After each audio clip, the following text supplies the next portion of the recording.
আলাইকুম। ম্যাথমেটিক্স ক্লাসে তোমাদের সবাইকে স্বাগতম। সবাই ভালো আছো?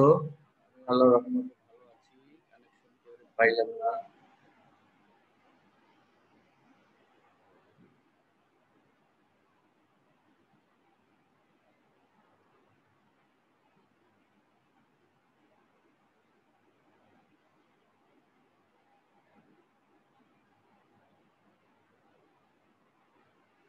ক্লাসে তোমাদেরকে স্বাগতম সকলকে।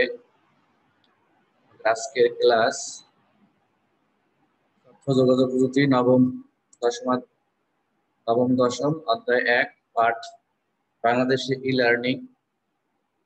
লার্নিং ও বাংলাদেশ। আমাদের আজকের পাঠের বিষয় ই-লার্নিং ও বাংলাদেশ। ই-লার্নিং ও বাংলাদেশ ফল ই-লার্নিং এর ধারণা ব্যাখ্যা করতে পারবা, শিক্ষায় লার্নিং এর ভূমিকা বর্ণনা করতে পারবা, বাংলাদেশ ই-লার্নিং এর অবস্থা চিহ্নিত করতে পারবা, বাংলাদেশ ই-লার্নিং এর ভূমিকা ব্যাখ্যা করতে পারবা। একটা ভিডিও দেখি আমরা।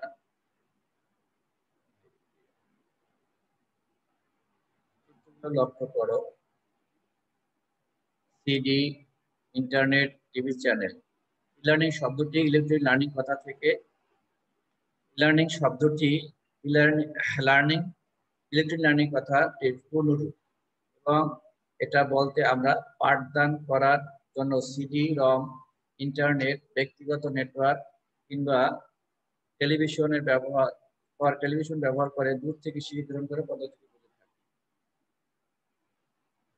সিডি, রম, ইন্টারনেট, সামাজিক নেটওয়ার্ক, টিভি চ্যানেল, এগুলো হচ্ছে ই-লার্নিং এর মাধ্যম। মনে রাখতে হবে ই-লার্নিং এর মাধ্যমগুলো কি কি। ই-লার্নিং এর মাধ্যমগুলো হচ্ছে সিডি, রম, ইন্টারনেট, টিভি চ্যানেল। পাঠদান পদ্ধতি, সাধারণ পাঠদান পদ্ধতি, ই-লার্নিং যন্ত্র ব্যবহার করে পাঠদান কার্যক্রম। দেখো, ই-লার্নিং এর যন্ত্র ব্যবহার করে পাঠদান। ই-লার্নিং কিন্তু মোটেও সনাতন পদ্ধতিতে পাঠদানের বিকল্প নয়, এটি সনাতন পদ্ধতির পরিপূরক। দেখো, এখানে একজন শিক্ষক চাইলে নিজেই তার পাঠদানের সহায়তা করার জন্য প্রয়োজনীয় বিষয় কন্টেন্ট তৈরি করতে পারেন এবং সেটি বারবার ব্যবহার করতে পারেন। চিত্র দুটি দেখো, এখানে লক্ষ্য করো, এখানে সনাতন পদ্ধতিতে পাঠদান গ্রহণ করছে, ই-লার্নিং পদ্ধতিতে শিক্ষার্থীদের পাঠ গ্রহণ করছে। সনাতন পদ্ধতিতে পাঠদানের সময় একজন শিক্ষক তার শিক্ষার্থীদের সরাসরি দেখতে পারেন। দেখো, এখানে আছে প্রচলিত পাঠদানের সময় শিক্ষক শিক্ষার্থীদেরকে সরাসরি দেখতে পারেন, তাদের কথা বলতে পারেন, শিক্ষার্থী শিক্ষকের সাথে ভাব বিনিময় করতে পারে, প্রশ্ন করতে পারে এবং একে অন্যকে সহযোগিতায় শিখতে পারে। কিন্তু ই-লার্নিং এর বেলায় এই বিষয়গুলো প্রায় সময় অনুপস্থিত থাকে। পুরো প্রক্রিয়ায় মানবিক অংশগ্রহণ না থাকায় পদ্ধতি যান্ত্রিক বলে মনে হতে পারে। এখানে কোশ্চেন করা যায় না। হ্যাঁ,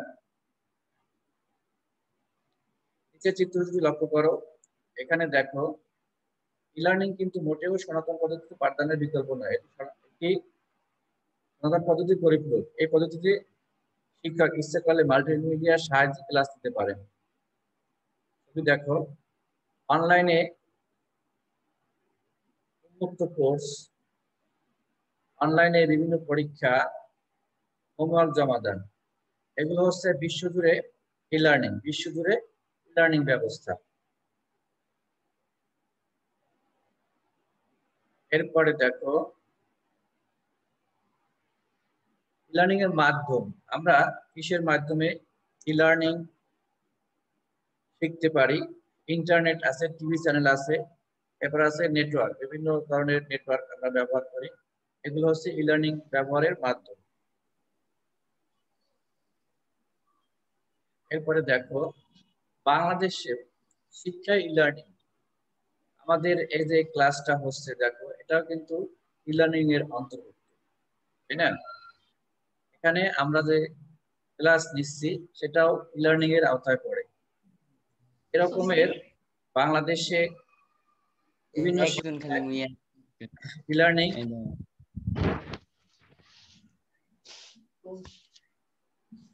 দেখা যায়, ছবি দেখা যায়। সৈকত, শ্রেণীকক্ষে শিক্ষক মাল্টিমিডিয়া সাহায্য নিয়ে আরো সুন্দরভাবে পাঠদান বিষয়টি দৃশ্যমান উপস্থাপন করতে পারেন এবং সেটি ইন্টারেক্টিভ হতে পারে।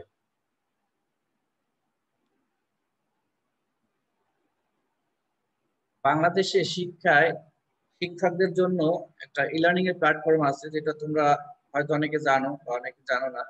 এটা হচ্ছে শিক্ষক বাতায়ন নামে একটা শিক্ষকদের পেজ আছে। এখানে শিক্ষকদের বাংলাদেশের সবচেয়ে ভালো ভালো শিক্ষকদের কন্টেন্ট গুলো এখানে আপলোড করা থাকে। এখান থেকে শিক্ষক তার প্রয়োজনীয় কন্টেন্ট, তার বিষয়ভিত্তিক কন্টেন্ট ডাউনলোড করে তারপরে সেগুলো ক্লাসে উপস্থাপন করতে পারে এবং সেটা একটা সেভ করে বারবার দেখানোর করতে পারে। এইভাবে শিক্ষকরা উপকৃত হতে পারে। বাংলাদেশে ই-লার্নিং এর প্ল্যাটফর্মে শিক্ষক বাতায়ন বেশ জনপ্রিয়, এটা শিক্ষকদের জন্য খুবই জনপ্রিয়। এরপর আছে শিক্ষকদের ই-লার্নিং প্ল্যাটফর্ম। শিক্ষকদের আরেকটা আছে, সেটা হচ্ছে বাংলা ভাষায় সর্ববৃহৎ ই-লার্নিং প্ল্যাটফর্ম মুক্তপাঠ। এটা হচ্ছে প্রথম জাতীয় ই-লার্নিং প্ল্যাটফর্ম। এরপরে আছে কিশোর বাতায়ন। দেখো, কিশোর বাতায়ন শিক্ষার্থীদের ই-লার্নিং প্ল্যাটফর্ম। কিশোর বাতায়ন এটা অনেক জনপ্রিয় একটি প্ল্যাটফর্ম। এখান থেকে অনেক কিছু শিক্ষা সম্পর্কিত ডাউনলোড করে তারপর আমরা সেটা পরবর্তী ব্যবহার করতে পারি। এখানে দেখো দুটি ছবি আছে, সূর্যগ্রহণ আর চন্দ্রগ্রহণ। আমরা যখন শ্রেণীকক্ষে পাঠদান করি তখন সূর্যগ্রহণ আর চন্দ্রগ্রহণ এগুলো কিন্তু দেখানো সম্ভব নয়, কিন্তু ভিডিও কিংবা ছবির মাধ্যমে সেগুলো আমরা দেখাতে পারি। এটাই হচ্ছে ই-লার্নিং এর একটা বিশেষ বৈশিষ্ট্য, যে আমরা যে কোনো জিনিস ভিজুয়ালি দেখাতে পারি ছবির মাধ্যমে কিংবা ভিডিওর মাধ্যমে। দেখো, এই জিনিসটি কিন্তু আমরা সাধারণত সবসময় দেখি না, যে সূর্যগ্রহণ কিংবা চন্দ্রগ্রহণ এটা সাধারণত দেখা যায় না। কিন্তু আমরা তোমাদের যখন ক্লাসে পড়াই তখনও দেখাইতে পারি না, এখন যদি ছবি মেরে দেখাই তখন তোমাদের সেটা বোধগম্য হয়। এরপরে দেখো, ই-লার্নিং কে সফল করতে হলে কি করতে হয়। এখন এজন্য শিক্ষার্থীদের অনেক অনেক বেশি উদ্যোগী হতে হয়। তোমরা যদি উদ্যোগী না হও তাহলে ই-লার্নিং ব্যবস্থাটা ভালোভাবে শেখানো যায় না। তারপরে প্রচলিত ই-লার্নিং ব্যবস্থার বিশেষ প্রয়োজন ইন্টারনেট স্পিড। এই যে আমরা অনেক সময় দেখি যে ইন্টারনেট স্পিড যদি ভালো না থাকে তাহলে আমাদের এই লার্নিং ব্যবস্থাটা কার্যকর হয় না। অনেক সময় ক্লাসের অর্ধেক নিলাম তারপরে বন্ধ হয়ে গেল, এটা অসুবিধা। এরপর আছে প্রয়োজনীয় অবকাঠামো থাকা দরকার স্কুলে বা যেখানে বাসায় বসে পড়া করে স্কুলে পড়া, এটা অবকাঠামো থাকা দরকার, পরিবেশ থাকা দরকার। এরপর আছে ই-লার্নিং এর শিক্ষণ সামগ্রী তৈরি করা।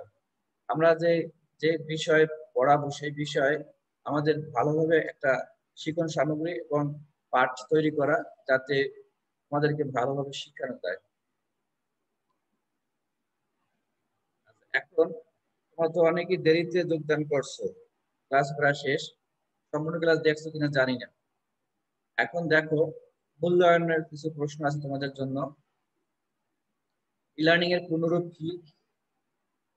এখানে হচ্ছে ইলেকট্রনিক লার্নিং। এরপরে ই-লার্নিং এর জন্য প্রথম এবং অবশ্যই প্রয়োজনীয় উপাদান হচ্ছে অবশ্যই ইন্টারনেট।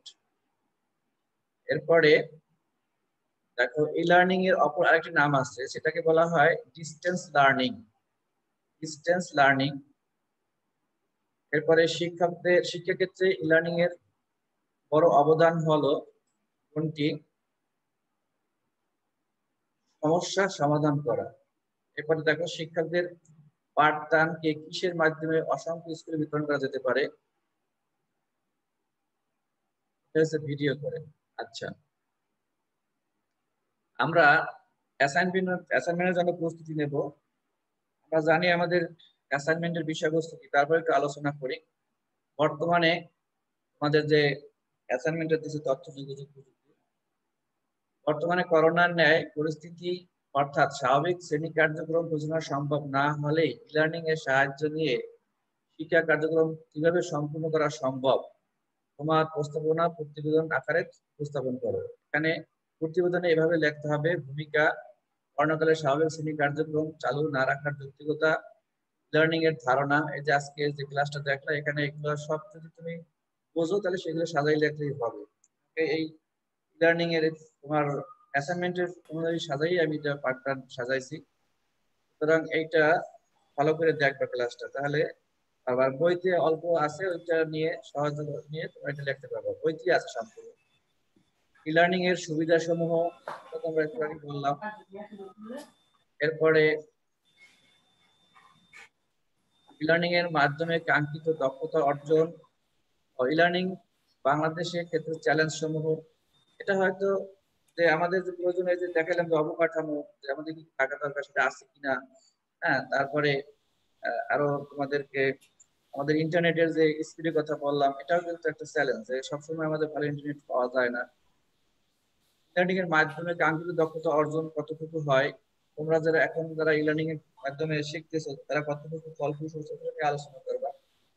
তারপরে স্বাভাবিক সময় শিক্ষকতা হিসাবে ই লার্নিং এর সম্ভাবনা, স্বাভাবিক সময়ও, এখন তো করোনাকালীন ছাড়াও ই লার্নিং এর যে কতটুকু ফলপ্রসূ হতে পারে সেটা নিয়ে আলোচনা করবা। এরপরে সংঘাত। এই ছিল তোমাদের আজকের মোটামুটি। বাড়ির কাজ দেব না, বাড়ির কাজ থাক, এই বাড়ির কাজ। আজকে আমাদের সবাইকে ধন্যবাদ, সময় সারে আসছে, আবার সময় শেষ। আজকে অনেকেই দেরিতে যোগদান করছে, যার জন্য ক্লাসটা ভালো করে নিতে পারলাম না।